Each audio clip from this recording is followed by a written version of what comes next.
सोने से पहले आज भी विजया उदास सी अपने पति सुभाष से वीडियो कॉल पर कह रही थी, बुढ़ापे में तो बिस्तर पर चुपचाप सोना ही था, लेकिन यहाँ तो आपने 35 साल की उम्र में ही मुझे खाली पलंग के हवाले कर दिया है।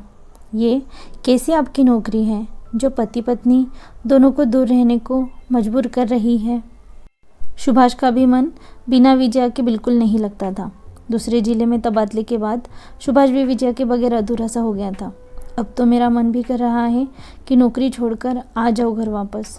सुभाष ने भी बुझी सी आवाज़ में उसे अपने दिल का हाल बताया। सुभाष कहता है, बस कुछ महीने और सहना पड़ेगा ये जुदाई, फिर मैं तुम दोनों को यहाँ ले आऊँगा। दोनों को एक बेटा था, अमित उसका नाम था।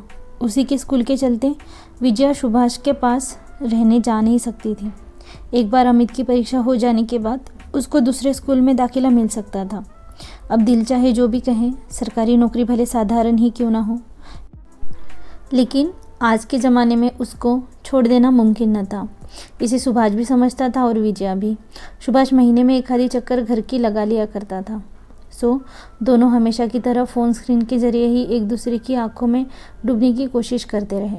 तभी विजया बोली, लीजिए अमित भी बाथरूम से आ गया है, बात कीजिए और डांट सुनिए इसकी।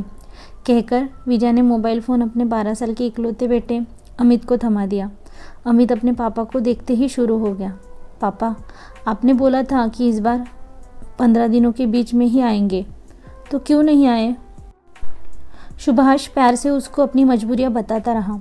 बात खत्म होने के बाद कमरे में नाइट बल्ब चमकने लगा और विजया अमित को अपने सीने से लगाकर लेट गई।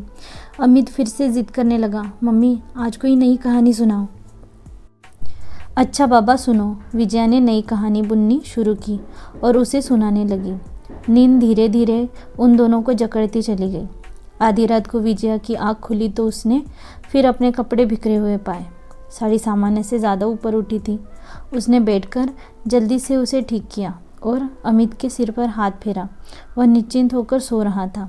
दरवाज़ा तो बंद था, लेकिन गर्मी का मौसम होने के चलते कमरे की खिड़की खुली थी। विजया खिड़की के पास जाकर बाहर गलियारे में देखने लगी। नीचे वाले कमरे में 3 छात्र किराए पर रहते थे। कहीं किसी काम से इधर आए ना हो। कितनी लापरवाह होती जा रही हूँ मैं। नींद में कपड़ों का भी ख्याल नहीं रहता। सब कुछ ठीक कर बड़बड़ाते हुए विजया बिस्तर पर आकर लेट गई। इधर कुछ हफ्तों में तकरीबन यह छठी बार था जब उसको बीच रात में जागने पर अपने कपड़े बिखरे मिले। एक दिन अमित के स्कूल की छुट्टी थी और उन किराएदार लड़कों की कोचिंग की भी। ऐसा होने पर आजकल अमित बस खाने पीने के समय ही ऊपर विजया के पास आता था और फिर नीचे उन्हीं लड़कों के पास भाग जाता था कि भैया यह दिखा रहे हैं, वह दिखा रहे हैं। विजया जानती थी कि लड़के अमित से खूब घुल मिल चुके हैं। वह निश्चिंत होकर घर के काम करने लगी। तभी अमित हंसता और शोर मचाता हुआ वहाँ से भाग गया। पीछे पीछे वे लड़के भी दौड़े चले आए। अमित बिस्तर पर आ गिरा और वे उसे पकड़ने लगे। विजया ने टोका, अरे अरे, यहाँ बदमाशी नहीं, नीचे जाओ सब।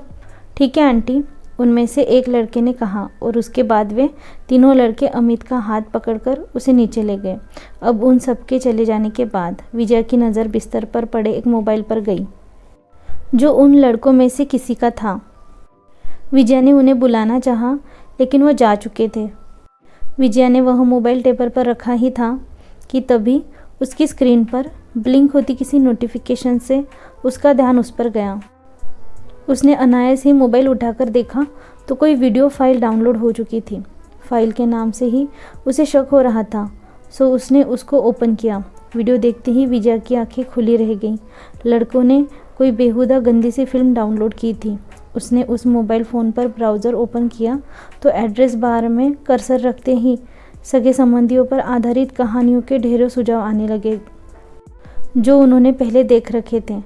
उसी समय किसी की सीढ़ियों से ऊपर आने की आहट हुई। विजया ने जल्दी से मोबाइल बिस्तर पर रख दिया। वही किराएदार लड़का अपना मोबाइल लेने आया था। उसने पूछा, आंटी क्या मेरा मोबाइल है यहाँ? हाँ, पलंग पर है, विजया ने थोड़ी झल्लाहट के साथ जवाब दिया। लेकिन उस लड़के का ध्यान उस पर नहीं गया और वह मोबाइल लेकर वापस नीचे चला गया। विजया को कोई हैरानी नहीं हो रही थी, क्योंकि क्या लड़का और क्या लड़की, ये सब चीज़ें तो आज स्मार्टफोन के ज़माने में आम बात हो चुकी हैं। और वो लड़के काफ़ी बड़े भी थे उम्र में। उसे चिंता होने लगी थी तो बस अमित के साथ उन लड़कों की बढ़ती नज़दीकियों की। अमित इन बातों को समझने के लिए बहुत छोटा था। उम्र के इस पड़ाव में समझदारी नहीं होती। अमित किशोरी आयु में था। इसके बाद विजया ने अमित को उनके पास जाने से रोकना शुरू किया। जब वह उनके पास जाना चाहता तो वह उसे किसी बहाने से उलझा लेती। इसके बाद भी वह कभी न कभी उसके पास चला ही जाता था। एक रात बिजली नहीं थी और विजया के घर का इन्वर्टर भी डाउन हो गया था। गर्मी के चलते उसकी नींद खुल गई और प्यास भी लगने लगी थी। पानी पी आती लेकिन आलस भी हो रहा था। इसी उधेड़-बुन में वह चुपचाप लेटी रही। तभी विजया को अपनी तरफ अमित के हाथ की हरकत महसूस हुई। विजया को कुछ अलग सी छुअन लगी, सो वह यूं ही लेटी रही कि देखें आगे क्या होगा। उन हाथों के पड़ाव के बारे में जैसे जैसे विजया को पता चलता गया, उसके आश्चर्य की सीमाएं टूटती गईं।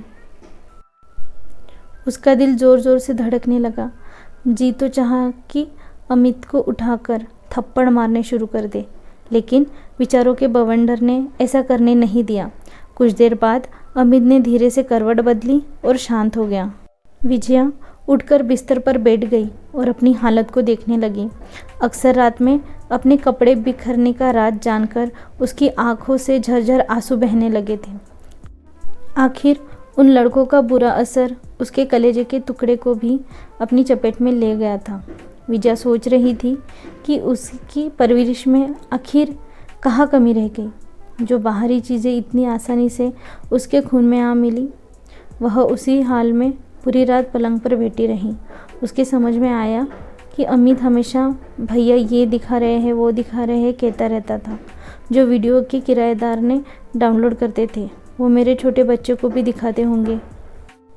अगली सुबह नाश्ता बनाते समय विजया ने अमित के सामने अनजान बने रहने की बहुत कोशिश की, लेकिन रह रहकर उसके अंदर का हाल उसके शब्दों से लावा बनकर फूटने को उतावला हो जाता और अमित हैरानी से उसका मुंह ताकने लगता। अमित के स्कूल चले जाने के बाद विजया लगातार अपने मन को समझाती रही, सुभाष से इस बारे में बात करे या नहीं, अपनी माँ को बताए कि बहन को। वह फैसला नहीं ले पा रही थी। कई दिनों तक विजया इसी जिल्लत में रही, लेकिन किसी से कुछ कहा नहीं। अमित से बात करते समय अब उसने माँ वाली गरिमा का ध्यान रखना शुरू कर दिया। उसे बातों ही बातों में रिश्तों की समझ देना शुरू किया। आखिरकार उसके दिल ने फैसला कर लिया कि अमित उसका सब कुछ है। उम्र के इस मोड़ पर वह भटक सकता है मगर खो नहीं सकता। इसके अलावा अमित बहुत कोमल मन का भी था। अपनी छोटी सी गलती भी पकड़े जाने पर वह काफ़ी घबरा उठता।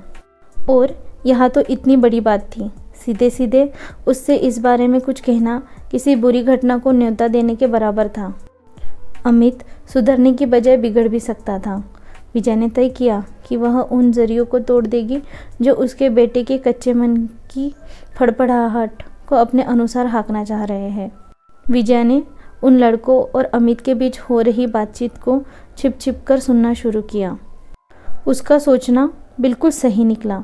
वे लड़के लगातार अमित के बचपन को अधपकी जवानी में बदलना चाह रहे थे और उनकी घिनौनी चर्चाओं का केंद्र विजया होती थी।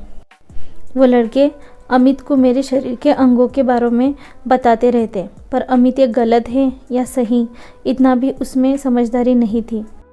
अमित फटी फटी आंखों से उनकी बातें सुनता रहता। नए हार्मोन से भरे उसके किशोर मन के लिए ये अनोखे अनुभव जो थे। विजया सब कुछ अपने मोबाइल फ़ोन में रिकॉर्ड करती गई।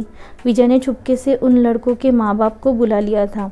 उन्हें कहा कि बहुत ज़रूरी बात है, आप लोग कृपा करके आए। लगातार उनको मार्क करने के बाद एक दिन विजया ने अपने संकल्प को पूरा करने का मन बना लिया और उन लड़कों के कमरे में गई। उनके माँ बाप भी आए हुए थे। विजया को देखकर तीनों चौंक उठे। एक ने बनावटी भोलेपन से पूछा, क्या बात है आंटी, आप यहाँ? तभी उनके माता पिता ने पूछा, क्या ज़रूरी बात थी, बताएं। विजया ने अमित के साथ होने वाली उन बातचीत की वीडियो रिकॉर्डिंग चलाकर मोबाइल फ़ोन उनकी ओर कर दिया। यह देख लड़के घबरा गए। विजया गुस्साई नागिन सी फुकफुका कर उठी, अपने बच्चे पर तुम लोगों का साया भी अब नहीं देख सकती। अभी और इसी वक्त यहाँ से अपना सामान बांध लो, वरना मैं ये रिकॉर्डिंग पुलिस को दिखाने जा रही हूँ।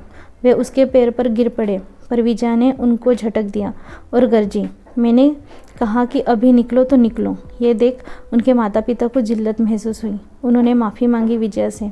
वे उसी पल अपना सामान उठाकर वहाँ से निकल गए। विजया अमित के पास आई। वह इन बातों से अनजान बैठा कोई चित्र बना रहा था।